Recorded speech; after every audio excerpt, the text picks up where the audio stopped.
So Haron Lagat, you just coached the Boston Marathon champion. How does that feel? It feels good, of course, it's easy. It's East time right now. We feel like in now we're in Chicago, and this one was a confident booster. We did the same move we did in Chicago. Yeah. You guys understand?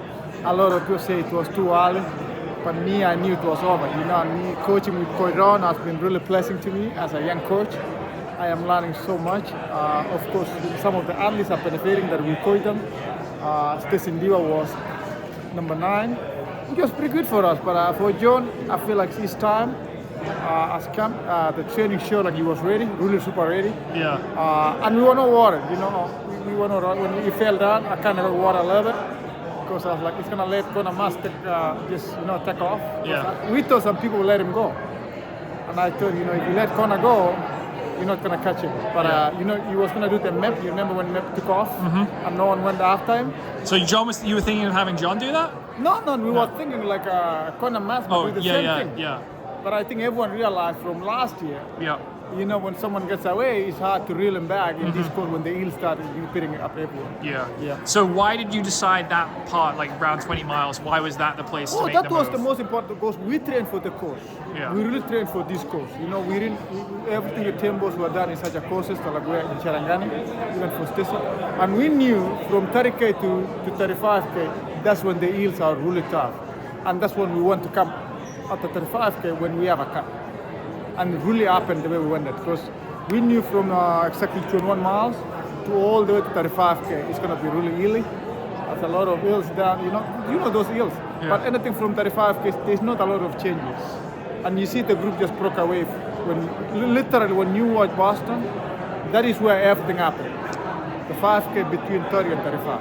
So how do you train for that? What kind of workouts are you doing to train for that? We do tempos, little long tempos, Each tempos have gone. Of course, this year we increased his mileage. Yeah. From like what to what? Yeah, we used to do we used to do at least 120, but we went to 100. We increased 30K. We increased 20 kilometers only. So we went Wait, so 120, are you saying 120 miles to 140 miles or? No, 120 miles to 20K. That is 130. Okay. Yeah. Yeah, which was very important. Yeah. And we have to progress him really, really, really slowly. All right. So, and like, you feel like he's one of the very best in the world now? He's won 2 straight majors. I think it's his time. Yeah. I think it's his time. Someone else will come, down the road. We don't know who, but we gotta use this time. Yeah. We have to really utilize it and do fair. We don't know what's next now. We don't know it's the time to go for the big one. Yeah. We don't know yet, but we're gonna see how it goes. Because last year, because that was the year that he showed like he's really capable of anything. Yeah. And if last year we knew he was in that kind of fitness, it was the best time to go for the world record last year in Chicago. It was one of the best times to go for the world record in Chicago because the way he closed it, ran 60 the last. So you think this fall that might be something you go after? No, we cannot rule it out. Yeah. It depends how because every build-up is different. Every circle is different. But last year was a good time in Chicago to have just tried to smell it, maybe. Yeah. And see how the time. So we don't know yet. I don't call those shots. Yeah. Mostly.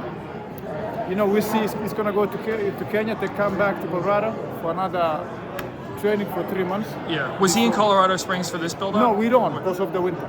Okay, yeah. So he's way down there, but summertime he's gonna be in Colorado. Where in Kenya was he for this build-up then? He was actually in the rural place called Cherangani.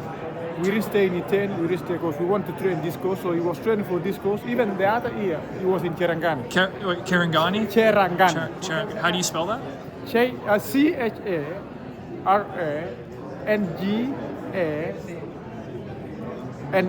Okay.